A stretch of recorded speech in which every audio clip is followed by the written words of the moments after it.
નમસ્કાર, વિશેષ રજૂઆત સાથે હું છું અન્વી। ગુજરાતવાસીઓને હજુ 5 દિવસ ગરમીથી રાહત નહીં મળે, પરંતુ આગામી સપ્તાહમાં સામાન્ય તાપમાન 1 થી 2 ડિગ્રી ઘટી શકે છે। આગામી 5 દિવસ હીટવેવના કારણે કાળઝાળ ગરમી અનુભવાશે। ઉત્તર ગુજરાતમાં હીટવેવની અસર રહેશે, તો સૌરાષ્ટ્રમાં 3 દિવસ હીટવેવની આગાહી કરવામાં આવી છે। અમદાવાદમાં 2 દિવસ માટે રેડ એલર્ટ જાહેર કરવામાં આવ્યું છે, તો અમદાવાદ ગ્રામ્ય વિસ્તાર, પાટણ, મહેસાણા, સાબરકાંઠા સહિતના વિસ્તારોમાં ઓરેન્જ એલર્ટ જાહેર કરવામાં આવ્યું। સૌરાષ્ટ્ર અને કચ્છમાં હીટવેવની શક્યતા રહેલી છે, તો સુરેન્દ્રનગરમાં પણ 3 દિવસ હીટવેવ રહેશે। ગાંધીનગર, અમદાવાદ, વડોદરા, આણંદ સહિત રાત્રિના સમયે પણ આ વિસ્તારોમાં ગરમી અનુભવાશે।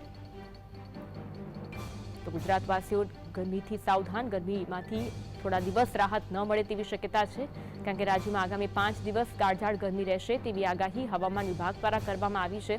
સૌરાષ્ટ્રમાં 3 દિવસ હીટવેવની हवामान विभाग द्वारा आगाही कराई है। आने वाले 5 दिनों की हम बात करें तो पूरे गुजरात में मुख्य तौर पे मौसम ड्राई बना रहेगा। साथ ही साथ अगर हम बात करें अलर्ट्स की, तो अगले 5 दिनों के लिए जो मेजर कंसर्न है वो हीट वेव को लेकर हम दे रहे हैं। अगले 5 दिनों के लिए मुख्य नॉर्थ गुजरात में मुख्य तौर पे जो है अगले 5 दिनों के लिए हीट वेव कंटिन्यू करेंगे। एंड सौराष्ट्र कच्छ में बात करें तो अगले 3 दिनों के लिए जो है कई जगहों पर जो है हीट वेव होने की पॉसिबिलिटी है। साथ ही साथ साउथ गुजरात की बात करें उसमें वलसाड़ एंड सूरत 2 जगह जहाँ पे अपने हीट वेव के चांसेस हैं। हम अगले 5 दिनों के लिए जो है हीट वेव कंटिन्यू करेंगे कई हिस्सों में, जिसमें से अहमदाबाद की अगर हम बात करें हीट एक्शन प्लान के तहत उसमें अगले 2 दिनों के लिए रेड अलर्ट जारी किया गया है, और 3 से चौथे और 5वें दिन के लिए ऑरेंज अलर्ट अहमदाबाद सिटी के अंदर रहेगा। तो આજનું તાપમાન કેટલું છે તેના પર નજર કરીશું। આંકડાઓ પ્રાપ્ત થઈ રહ્યા છે, તો અમદાવાદમાં 43 ડિગ્રી તાપમાન આજે જોવા મળી રહ્યું છે। આ સાથે ગાંધીનગરમાં પણ 43 ડિગ્રી, હિંમતનગરમાં 45 ડિગ્રી, મહેસાણામાં 44 ડિગ્રી તાપમાન નોંધાયું છે, તો રાજકોટમાં 41 ડિગ્રી તાપમાન જોવા મળી રહ્યું છે। કેશોદમાં પણ 42 ડિગ્રી તાપમાન નોંધાયું છે। સૌરાષ્ટ્રમાં ખાસ કરી હીટવેવની આગાહી છે। નડિયાદમાં 45 ડિગ્રી તાપમાન જોવા મળી રહ્યું છે। સુરતમાં થોડું ઓછું 39 ડિગ્રી તાપમાન નોંધાયું છે। તો હજુ અમદાવાદમાં પણ આગામી 2 દિવસ હીટવેવની શક્યતા। 43 ડિગ્રી તાપમાન આજે અમદાવાદમાં જોવા મળી રહ્યું છે। ગાંધીનગરમાં પણ તેટલું જ તાપમાન છે। હિંમતનગરમાં વધારે 45 ડિગ્રી, તો મહેસાણામાં 44 ડિગ્રી તાપમાન જોવા મળી રહ્યું છે, તો રાજકોટમાં 41 ડિગ્રી। આ અલગ અલગ શહેરોના તાપમાનના આંકડા છે। કેશોદમાં પણ 42 ડિગ્રી તાપમાન નોંધાયું, નડિયાદમાં 45 ડિગ્રી તાપમાન નોંધાયું છે। દરેક જગ્યાએ 40થી ઉપર તાપમાન જોવા મળી રહ્યું છે। સુરતમાં થોડું ઓછું 39 ડિગ્રી તાપમાન નોંધાયું છે।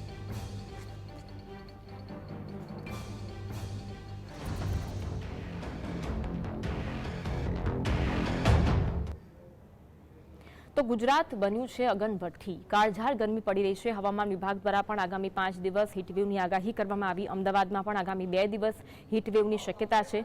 લોકો આ ગરમીથી બચવા માટે યોગ્ય પ્રકારના પ્રયત્નો કરી રહ્યા છે, પરંતુ આજે આપણે વાત કરવી છે કે ગરમીથી બચવા માટે કયા કયા ઉપાયો કરી શકાય અને લોકોને ઠંડક કેવી રીતે મળી શકે, એટલે ગરમીથી રાહત કેવી રીતે મળી શકે, આ અંગે આજે આપણે વાત કરવી છે, કારણ કે ગુજરાતમાં અત્યારે કાળઝાળ ગરમી પડી રહી છે। આપણી સાથે વાત કરવા માટે પ્રવીણ ગર્ગ જોડાયા છે, જેઓ એમડી ફિઝિશિયન છે, અને આ સાથે જાનવી ભટ્ટ જોડાયા છે, જેઓ આયુર્વેદિક કન્સલ્ટન્ટ છે। આ બંનેનું સ્વાગત છે। પ્રવીણજી, પહેલા પ્રશ્ન આપને કરવા માંગીશ, જે હીટવેવની આગાહી કરવામાં આવી છે, છેલ્લા ઘણા દિવસોથી હીટવેવ જોવા મળી રહ્યું છે, એટલે કે ગરમી વધુ જોવા મળી રહી છે। ખાસ કરી જો આંકડાઓની વાત કરી, રિપોર્ટમાં એવું જાણવા મળ્યું છે કે 1970માં હીટવેવના દિવસો હતા માત્ર 5 થી 6 દિવસો હતા, પરંતુ 2019ની વાત કરીએ તો તેના દિવસો વધ્યા 6 થી 7 દિવસો થયા। 2024માં તો કદાચ કંઈ કહેવા જેવું જ નથી, કારણ કે ઉનાળાના દરેક દિવસો ક્યાંક હીટવેવ લાગી રહ્યા છે। એટલે કે ધીમે ધીમે જે ગરમી વધી રહી છે, કયા કારણો લાગી રહ્યા છે આપને? છેલ્લા એક અઠવાડિયાથી આખા નોર્થ ઇન્ડિયા અને મૂળ ગુજરાતમાં હીટનો પ્રકોપ વધી રહ્યો છે, અને ઓવરઓલ હવામાન વિભાગ દ્વારા એક રેડ એલર્ટ જાહેર કરવામાં આવ્યો છે। જ્યારે આઉટસાઇડ ટેમ્પરેચર 45 ડિગ્રીથી વધારે થઈ જતો હોય ત્યારે આ એક રેડ એલર્ટ જાહેર કરવામાં આવે છે। ગ્લોબલાઇઝેશનના કારણથી અને જ્યારથી આ થોડો એ બહારના જે વૃક્ષો એ છે એ બધા કપાઈ રહ્યા છે, એ ગ્લોબલ વોર્મિંગની ઓલરેડી બધી જગ્યા આગાહી કરવામાં આવી છે। આના કારણથી આ હીટ વેવ્સનું પ્રમાણ બહુ વધી રહ્યું છે। હીટ વેવ્સ જ્યારે બહુ વધારે થતી હોય તો એ બોડીના દરેક ઓર્ગન ઉપર ડેમેજ કરે છે। આપણે શરૂઆતમાં એ મૂળ 5 ઇમ્પોર્ટન્ટ આના હીટના બોડીમાં ઇફેક્ટ જોવામાં મળે છે। પહેલાં તો હીટ રેશ એટલે વધારે હીટના એક્સપોઝરથી બોડી ઉપર સ્કિન રિએક્શન અને હીટની જે રેશિસ હોય રેડ કલરના સ્પોટ એ જોવામાં મળે છે. બીજું હીટ ક્રેમ્પ્સ, જે વર્કર્સ જે વધારે પરસિસ્ટન્ટ હીટના એક્સપોઝરમાં રહેતા હોય એમના મસલ્સમાં ક્રેમ્પ્સ જોવામાં મળે છે. આમાં બોડીના સોડિયમ પોટેશિયમ એ વધારે હીટમાં એક્સપોઝરને ઓછું થવાથી આ હીટ ક્રેમ્પ્સ જોવા મળે. ત્રીજું હીટ એક્ઝોશન, જ્યારે બોડીનો એ પેરામીટર્સ સ્વીટ વધારે બોડીમાંથી નીકળતો હોય તો બોડીમાં સોડિયમ અને પોટેશિયમનો લોસ વધારે જોવામાં મળે તો પેશન્ટ્સને હીટ એક્ઝોસ્શનના સિમ્ટમ્સ જોવામાં મળે. એટલે પેશન્ટને પરસ્યો થવાનો, પલ્સ રેટ વધી જવાની, સ્કિન ડ્રાય થવાની, યુરિન આઉટપુટ ઓછો થઈ જવાનો, ચક્કર આવવાના, ગભરામણ થવાના, આવી રીતના સિમ્ટમ્સ જોવા મળે. અને ચોથો હીટ સ્ટ્રોક, જો એક મેડિકલ ઇમરજન્સી કહેવાય, જ્યારે પણ આઉટસાઇડ ટેમ્પરેચર 45 ડિગ્રી સેન્ટીગ્રેડ રહેતો હોય અને જે લોકો પરસિસ્ટન્ટ આ ટેમ્પરેચરના એક્સપોઝરમાં રહેતા હોય એમનો સ્વીટિંગનો મેકેનિઝમ ડિસ્ટર્બ થઈ જવાના કારણથી જે બોડીનો હીટ હોય એ ઓલરેડી બોડીમાં જ અંદર રહે એટલે બોડીનો ટેમ્પરેચર પણ ઝડપથી વધી જતો હોય. તો આવા કેસીસમાં પેશન્ટ્સને કન્વલ્જન, ખેંચ આવવાનો, બેભાન થઈ જવાનો, કોલેપ્સ થઈ જવાનો એ બધા સિમ્ટમ્સ જોવા મળે. અને પાંચમો હીટ સિન્કપી, જ્યારે સડનલી તમે હીટના એક્સપોઝરમાં આવો તો તમે એકદમ ચક્કર આવે, ગભરામણ થઈ જાય અને આ હીટ સિન્કપી કહેવાય. તો આ હીટ એક્સપોઝરથી આ 5 જાતના સિમ્ટમ્સ જોવા મળે. જે લોકો પરસિસ્ટન્ટ હીટના એક્સપોઝરમાં રહેતા હોય એ લોકોને વધારે આ હીટના સિમ્ટમ્સ જોવામાં મળે છે. જી, જાનવીજી, તમારા પાસે કેવા કેવા દર્દીઓ આવતા હોય છે, ખાસ કરી ઉનાળામાં કેવી સમસ્યાઓ સાથે આવતા હોય છે? સર્વપ્રથમ તો સર્વ દર્શક મિત્રોને નમસ્કાર. અત્યારે અગનગોળા વરસી રહ્યા છે અને સૂર્યનારાયણ પોતાનું રૌદ્ર સ્વરૂપ બતાવી રહ્યા છે. તમે જે વાત કરી કે અત્યારે અમારે ઓપીડીમાં કેવા કેવા પેશન્ટો આવતા હોય છે, તો સર્વપ્રથમ એ વાત કરી દઈએ કે અત્યારે જો વધારે દર્દીઓમાં શું તકલીફો જોવા મળે છે, તો એક તો આંખો આવવી, આંખોમાં ઇન્ફેક્શન થવું, એ અત્યારે ઘણી સમસ્યા જોવા મળતી હોય છે. સાથે સાથે અડાઈઓ, શરીરની અંદર અડાઈઓ થવી કે લાલ લાલ ફોડલીઓ થઈ જવી, એની પણ સમસ્યા ઘણી બધી જોવા મળતી હોય છે. સાથે સાથે ડાયરિયા થવા, બીપી લો થઈ જવું, ચક્કર આવવા, ઉલટી ઉપકાવવા, ગેસ થઈ જવો, અપચો થવો, ભૂખ ન લાગવી અને છેલ્લે મૂર્છા અવસ્થા કે બેભાન પણ થઈ જવું, આવા પેશન્ટો જોવા મળતા હોય છે.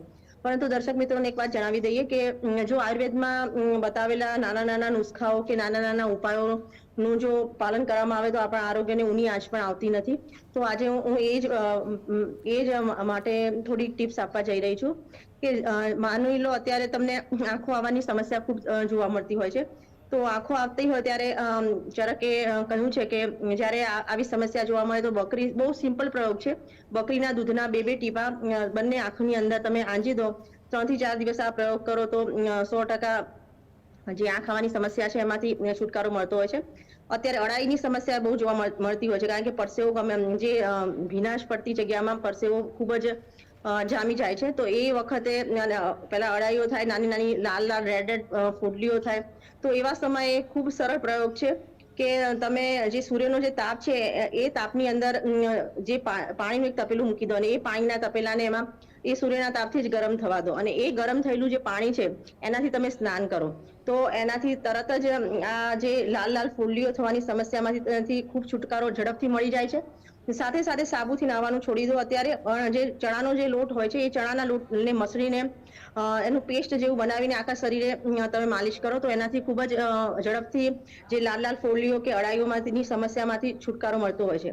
આ સાથે સાથે અત્યારે જે ડિહાઇડ્રેશનની સમસ્યા જોવા મળતી હોય છે, તો જે ડિહાઇડ્રેશનની સમસ્યા છે એના માટે પણ ખૂબ સારો પ્રયોગ બતાવેલો છે કે જે બિલ્વ ગર્ભ આવે છે, બિલ્વ નામનું એક ફળ આવે છે, એનો જે ગર્ભ હોય કે એનો જે અંદરનો જે ભાગ હોય એ કાઢી લો અને એને સાકરની અંદર મિક્સ કરી દો અને શરબત જેવું બનાવીને તમે લેતા રહો તો એકલા ડિહાઇડ્રેશન નહીં પણ જે અન્ય સમસ્યાઓ છે એમાંથી પણ તમને ખૂબ ઝડપથી છુટકારો મળતો હોય છે. સાથે સાથે જે વોમિટિંગની સમસ્યા છે કે બીપી લો થઈ જવું છે, તો આવા સમયે બીપી લો થઈ જાય ત્યારે તમે સિંધવ નમક નાખીને જે દર્દી છે એને લીંબુનું શરબત તમે આપી શકતા હો છો, તો એનાથી એનું બીપી ધીમે ધીમે અપ આવવા મળતું હોય છે. જ્યારે પણ કોઈ પણ દર્દીને મૂર્છા આવે કે બેભાન થાય કે ચક્કર આવવાની જેવી સમસ્યાઓ સર્જાતી હોય ત્યારે એને સૌ પ્રથમ તો ગરમીની જે સ્થિતિ છે એમાંથી એને દૂર લઈ જાઓ અને ઠંડી જગ્યાએ એને લઈ જાઓ અને એના માથા ઉપર કે એના જે પગના તળિયા છે એના ઉપર ખૂબ જ ઠંડા પાણીની ધાર કરી દેવી. તો આ ધાર કરવાથી તરત જ એને જે પોતાની જે મૂર્છા અવસ્થા છે એમાંથી તાત્કાલિક છુટકારો મળશે અને ધીમે ધીમે એ ભાનમાં આવવા મળશે. તો આ બધી સમસ્યાઓમાંથી આ નાના નાના જો પ્રયોગો કરવામાં આવે ને આયુર્વેદને જો અપનાવવામાં આવે તો તુરંત જ દર્દીને ઘણો બધો ફાયદો થતો હોય છે અને આ ઉનાળાની જે સમસ્યાઓ છે એમાંથી એ ઘણી બધી રીતે બચી શકતા હોય છે. જી પ્રવીણભાઈ, હીટ સ્ટ્રોકના કિસ્સાઓ અત્યારે ઘણા બધા વધી રહ્યા છે. હીટ સ્ટ્રોકના લક્ષણો કયા કયા હોઈ શકે? જો હીટ સ્ટ્રોકના લક્ષણોની વાત કરો તો મૂળ લક્ષણ જ્યારે પણ હીટનો પરસિસ્ટન્ટ એક્સપોઝર થતો હોય તો હાઈ ગ્રેડ ટેમ્પરેચર, બોડીનો ટેમ્પરેચર 103 થી 104થી વધારે જોવા મળે છે. વોમિટિંગ થવાનો, માથામાં દુખાવો થવાનો, ચક્કર આવવાના, ગભરામણ થઈ જવાની, પલ્સ રેટ જે હોય આમાં ધબકારા વધી જવાના, યુરિન આઉટપુટ ઓછો થઈ જવાનો, શરીરમાં બોડીમાં ક્રેમ્પ્સ આવવાના અને બહુ વધારે હીટનો એક્સપોઝર પરસિસ્ટન્ટ રહેતો હોય તો કન્વલ્જન, ખેંચ આવવાની અને અનકોન્શિયસનેસ પણ થઈ જવાના, આવી રીતના સિમ્પટમ્સ હીટ સ્ટ્રોકમાં જોવામાં મળે છે. ઓકે, જાનવીબેન, પારંપરિક રીતે હીટ સ્ટ્રોક ના કેસમાં પારંપરિક રીતે કેવી રીતે આપણે ઉપચાર કરી શકીએ એ માટે શું ટિપ્સ આપશો આપ? હેલો, હાજી, આપને અવાજ આવી રહ્યો છે? રિપીટ કરશો? હીટ સ્ટ્રોક આવવાના કિસ્સા ઘણા વધી રહ્યા છે. જી જાનીજી, હીટ સ્ટ્રોક આવવાના કિસ્સા ઘણા બધા વધી રહ્યા છે, તો આવા કિસ્સામાં પરંપરાગત ઉપાયો કયા હોઈ શકે? મેં કહ્યું ને, પરંપરાગત ઉપાયો તરીકે અત્યારે સૌ પ્રથમ તો વિહારનું, આહારનું ખૂબ જ ધ્યાન રાખવું જોઈએ. એક પહેલી વસ્તુ એ જણાવી દઉં કે સગર્ભા જે સ્ત્રીઓ છે, બાળકો છે અને વૃદ્ધો છે, જે 60 વર્ષની ઉંમરથી વધારેના જે સ્ત્રી પુરુષો છે, એમણે જરૂરત વગર પહેલા તો બહાર જ ન નીકળવું જોઈએ અને જો બહાર નીકળવું પડે એવું હોય તો પણ ખૂબ જ કાળજી રાખવી જોઈએ. જે લેડીઝ છે એને સ્કાર્ફ કે પછી છત્રી લઈને બહાર નીકળવું જોઈએ, સનગ્લાસીસ પહેરવા જોઈએ અને જે પુરુષો છે એમણે માથે ટોપી રાખવી જોઈએ. બીજી વસ્તુ એ પરંપરાગત તમે જે રીતની વાત કરી તો એમાં આયુર્વેદમાં જણાવ્યું છે કે આવા હીટ સ્ટ્રોકના સમયે મેઇન વસ્તુ એ છે કે તમે એસી નો ઉપયોગ ના કરો. ઘણી વખત કેવું થાય છે કે આપણે સીધા ઘરમાં એસી ચાલતું હોય અને આપણે બેઠા હોય અને પછી બહાર જવાનું થાય એટલે સીધા એસી માંથી આપણે સીધા જ બહારના વાતાવરણમાં જતા રહીએ છીએ. ત્યારે શું થાય છે કે બોડીનું ટેમ્પરેચરનું બેલેન્સ જળવાતું નથી, એટલે એવા સમયે ખૂબ જ ઝડપથી તમે સ્ટ્રોક આવવાના ચાન્સીસ રહે છે. એટલે શરીરનું તાપમાન બેલેન્સ જળવાય એવી રીતે આમાં ખાસ ધ્યાન રાખવું જોઈએ કે પહેલા તો તમારે બહાર જવું છે તો એસીના રૂમમાંથી તમે સાધારણ ટેમ્પરેચર વાળા રૂમમાં જતા રહો, થોડી વાર ત્યાં બેસો અને પછી વાતાવરણ જે ગરમ વાતાવરણ છે એના સંપર્કમાં આવો. તો એ વસ્તુનું અત્યારે ખાસ ધ્યાન રાખવું જોઈએ. બીજી વસ્તુ છે કે સગર્ભા સ્ત્રીઓએ અત્યારે ખાસ ધ્યાન રાખવું જોઈએ, નહીં તો એને ગર્ભપાત થવાની સંભાવના ખૂબ જ વધી જતી હોય છે. આવા સમય સગર્ભા સ્ત્રીઓએ તો ખૂબ જ આરામ કરવો જોઈએ, ઘરની બહાર નીકળવું જ ન જોઈએ. અને સગર્ભા સ્ત્રીઓ પોતે કેવી રીતે જાણી શકે કે તે ડિહાઇડ્રેશન ના લક્ષણોથી ગ્રસિત છે કે નહીં, તો એના માટે પણ એક બે લક્ષણો બતાવી દઉં કે જો ડિહાઇડ્રેશન થયું હોય તો એનો જે આઉટપુટ છે, યુરિન આઉટપુટ, એ ઓછો થઈ જતો હોય છે અને એનો જે યુરિનનો જે કલર છે એ એકદમ ડાર્ક થઈ જતો હોય છે. તો આવા સમયે સગર્ભા સ્ત્રીઓએ ખૂબ જ પાણી પીવું જોઈએ. દિવસના લગભગ 3 થી 4 લીટર કે 4 થી 5 લીટર પાણી એને પી જવું જોઈએ. સાથે સાથે લીંબુનું શરબત છે કે કોકોનટનું પાણી છે એ પીવાનો આગ્રહ રાખવો જોઈએ. બાળકોને પણ અત્યારે તો કેવી પરિસ્થિતિ છે કે 6-7 વાગે તો પણ લૂ લાગતી હોય છે. 6-7 વાગ્યાનું વાતાવરણ પણ ઠંડક આપતું નથી. તો આવા સમયે બાળકોને બી ખાસ પ્રેક્ષક મિત્રોને આગ્રહ છે કે રમવા ન જવા દેવા. ઘરમાં જ એમને ઇન્ડોર ગેમ કે પછી કોઈ બીજી નવી ક્રિએટિવ એક્ટિવિટીમાં એમને મન પરોવાય એ રીતે એમને ઘરમાં જ રાખવા. કારણ કે અત્યારનું વાતાવરણ 2-4 દિવસથી તો જે છેલ્લે જે ગરમી અનુભવાઈ રહી છે એ ખૂબ જ કાળઝાળ ગરમી છે અને એનાથી હીટ સ્ટ્રોક આવવાના ચાન્સીસ ખૂબ જ વધારે છે. તો અત્યારે એ ખાસ ધ્યાન રાખવું, વૃદ્ધોએ પણ અત્યારે ખૂબ ધ્યાન રાખવું, અને સવારે આપણે જે સ્નાન કરીએ છીએ એ સિવાય આખા દિવસમાં 3 થી 4 વખત જો સ્નાન થઈ શકે એવું હોય તો ડેલી સ્નાન કરી લેવું, 3 થી 4 વખત સ્નાન કરવું, જેથી જે પરસેવો વળ્યો હોય કે જે ગરમીના કારણે જે બફારો થતો હોય એનાથી આપણે છુટકારો મળી શકે. સાથે સાથે જે પાણી છે એની અંદર તમે યુડી કોલોન નાખી શકો છો, કે લીમડાના પાંદડા નાખી શકો છો, કે ગુલાબજળ નાખી શકો છો, કે ગુલાબની પાંદડીઓ નાખી શકો છો, કે પછી કેસુડાના ફૂલો પણ નાખી શકો છો. આનાથી પણ શરીરનો બફારો એકદમ જ શાંત થઈ જશે. બીજી વસ્તુ આહારની છે કે આહાર આપણે અત્યારે કેવો લેવો જોઈએ કે જેથી કરીને આપણે પરંપરાગત રીતે આ જે ગરમી છે એનાથી આપણે છુટકારો મેળવી શકીએ. તો આયુર્વેદ એમ માને છે કે જ્યારે ગ્રીષ્મ ઋતુ હોય છે કે જ્યારે ઉનાળાની સિઝન હોય છે ત્યારે શરીરની અંદર જલીય ભાગ એટલે કે પાણીનું પ્રમાણ ખૂબ જ ઓછું થઈ જાય છે. એટલે પાણીનું પ્રમાણ ઓછું થઈ જાય એટલે જે વાત, પિત્ત અને કફ જેના ઉપર આયુર્વેદ રચાયેલું છે એમાંથી કફનો જે ભાગ છે એ ઘટી જાય છે અને વાયુનો ભાગ વધી જાય છે. હવે કફનો ભાગ ઘટી જાય અને વાયુનો ભાગ વધી જાય એટલે શરીરની અંદર પિત્ત વધવા માંડે. શરીરની અંદર પિત્ત વધવા માંડે એટલે તમને એસિડિટી છે, ઉલટી, ઉબકા છે, એ બધું ચક્કર છે, એ બધું આવવાનું ચાલુ થઈ જાય. એટલે આવી સિઝનની અંદર મેઇન આયુર્વેદમાં ચરક એમ બતાવે છે કે મધુર રસનું સેવન કરવું જોઈએ. મધુર રસ એટલે કેવો રસ કે ગળ્યો રસ, કે જે આપણને ગળપણ આપે છે. તો મધુર રસ સાથે સાથે એ જે ખોરાક હોય મધુર રસની સાથે સાથે એ પચવામાં પણ હલકો હોવો જોઈએ, એટલે કે સુપાચ્ય હોવો જોઈએ અને સ્નિગ્ધ ખોરાક હોવો જોઈએ. આવો રસનું અત્યારે વધારે સેવન કરવું જોઈએ. કટુ એટલે કે કડવો રસ છે કે પછી તીખો રસ છે કે પછી ખાટો રસ છે એવા પદાર્થોથી દૂર રહેવું જોઈએ, કારણ કે એનાથી પિત્ત શરીરમાં વધી શકે છે અને હિસ્ટ્રોક આવવાના ચાન્સીસ વધી શકે છે. સાથે સાથે ઠંડો ખોરાક અત્યારે ન ખાવો જોઈએ, વાસી ખોરાક ન ખાવો જોઈએ. શક્ય હોય એટલું લીંબુનું શરબત છે, નાળિયેરનું શરબત છે, નાળિયેરનું પાણી છે, વરિયાળીનું શરબત છે, કોકમનું શરબત છે, આંબલી અને ગોળનું શરબત છે, ફાલસાનું શરબત છે, આવા શરબતો વારંવાર અત્યારે પીવા જોઈએ. આયુર્વેદમાં અમારા એવું બતાવ્યું છે કે જે તમે આહાર લો છો એમાં અત્યારે માણસોને ઘણી વખત એવું પણ થાય, એવા પણ મને ક્વેશ્ચનો પૂછવામાં આવે છે કે અત્યારે ચા કોફી પીએ તો, પણ હું ચોખ્ખી રીતે ના પાડીશ કે ચા કોફી પીવાનું અત્યારે ખૂબ જ ટાળવું જોઈએ, કારણ કે ચા ની અંદર જે ટેનિન છે અને કોફીની અંદર જે કેફીન નામનું જે ડ્રગ રહેલું છે એનાથી પિત્ત વધી શકે છે. અને ઇવન હું તો એમ પણ કહીશ કે મારું જી બિલકુલ પર્સનલ મંતવ્ય એ છે કે જે ઠંડા જે પીણા હોય છે એ પણ અત્યારે અવોઇડ કરવા જોઈએ. એના બદલે આપણે ઘરે બનાવેલા વિવિધ ફ્રૂટના જ્યુસ પીવા જોઈએ. ઠંડા પીણામાં પણ રાસાયણિક દ્રવ્યો આવેલા હોય છે, એટલે બહારથી કોઈ પણ વસ્તુ લાવવી જોઈએ નહીં. કેરીની સિઝન છે તો કેરીનો જે રસ છે એ પણ ઘરે જ બનાવવાનો આગ્રહ રાખવો જોઈએ.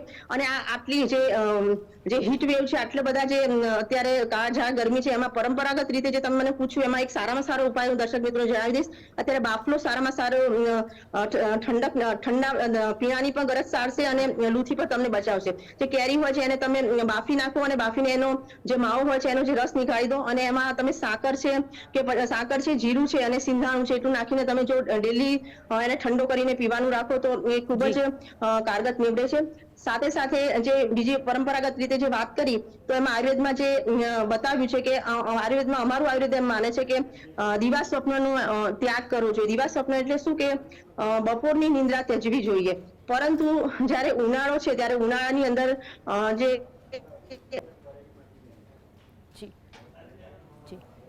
જાનવીજી અનમ્યુટ કરશો. હેલો જી જી જી બોલો. અવાજ આવી રહ્યો છે? જી આવી રહ્યો છે, આવી રહ્યો છે. હા, કરવાની હા પાડેલી છે, કારણ કે મેં જેમ અગાઉ વાત કરી તેમ ઉનાળાની અંદર આમે જે કફ હોય છે એ ઘટી જાય છે, પરંતુ તમે દિવસની નિંદ્રા લો તો કફનું બેલેન્સ જળવાઈ રહે છે, કફ ધાતુની વૃદ્ધિ થાય, કફ દોષની વૃદ્ધિ થાય છે.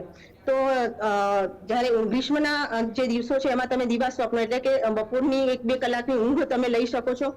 સાથે સાથે આ સમયમાં દૂધનું સેવન કરવાની વાત કરવામાં આવી છે. આમ તો જે આયુર્વેદમાં ગાયનું દૂધ શ્રેષ્ઠ બતાવવામાં આવેલું છે, છતાં પણ આ ઉનાળાના ગરમીના દિવસોમાં તમે ભેંસનું દૂધ પણ પી શકો છો. અને એ પણ વિશેષ વાત એ રીતે કરેલી છે કે જે ભેંસનું દૂધ છે એને તમે ચંદ્રમાની શીતળ ચાંદનીમાં ધાબા ઉપર મૂકી દો અને પછી એ ઠંડુ થઈ જાય ત્યારે એની અંદર સાકર કે મિશ્રી નાખીને તમે લઈ શકો છો.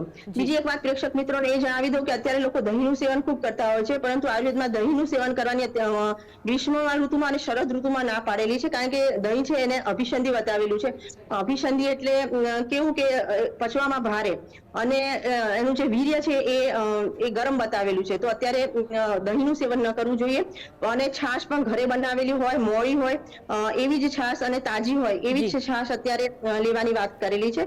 તો આ બધા જે નાના નાના નુસ્ખાઓ છે એનું જો તમે ધ્યાન રાખો તો તમે સાદી રીતે એકદમ પરંપરાગત રીતે લૂ થી એની જાતે જ તમે બચી શકતા હો. બિલકુલ, ખૂબ સારા ઉપાયો જન્મીબેન તમે બતાવ્યા. પ્રવીણભાઈ, ગરમીથી બચવા માટે આપ શું ટિપ્સ આપશો?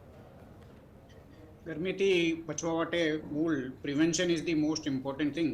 તો એટલે બને ત્યાં સુધી બપોરે 12 થી 4 વાગ્યા સુધી કોઈ બિનજરૂરી કામ વગર ઘરથી બહાર નીકળવો અવોઇડ કરવો જોઈએ. સપોઝ બહાર નીકળવો પડે તો જે સાયકલ કે રિક્ષા કે તમે મોટરસાયકલ ઉપર સફર કરતા હોય તો પહેલાં તો એક તો ક્લોથિંગ તમારે થોડી લાઇટ ક્લોથ પહેરવા જોઈએ, વ્હાઇટ ક્લોથ પહેરવા જોઈએ, હેલ્મેટ લગાવવો જોઈએ, માઉથ કવર્ડ રાખવું જોઈએ, હાથ કવર્ડ રાખવા જોઈએ અને જોડે કોઈ પાણીની બોટલ કે ગમે તે લિક્વિડ જોડે રાખવું જોઈએ. અને લાંબી મુસાફિર કરવાની હોય તો એકસાથ લાંબી મુસાફિર ના કરવી જોઈએ. થોડી વાર જઈને પછી કોઈ આરામ કરીને પછી આગળ નીકળવો જોઈએ. અને જે હીટ સ્ટ્રોક્સમાં વધારે જે સિમ્ટમ્સ ડિહાઇડ્રેશનના જોવામાં મળે છે, તો ડિહાઇડ્રેશનથી બચવા માટે દરેક થોડી વારમાં લીંબુ, શિકંજી, શરબત, ઇલેક્ટ્રોલનો પાવડર, ORS સોલ્યુશન, છાશ, કોકોનટ વોટર, ગમે તે જે પણ લિક્વિડ અવેલેબલ હોય એ આનો ઉપયોગ બહુ વધારે કરવો જોઈએ. અને મૂળ જે લો ઇમ્યુનિટી એટલે diabetes, blood pressure, heart, kidney, cancer, transplantation, નાના બાળકો, પ્રેગ્નન્ટ લેડી, આ સબગ્રુપ્સને તો આ હીટમાં બહુ વધારે ખ્યાલ રાખવો જોઈએ.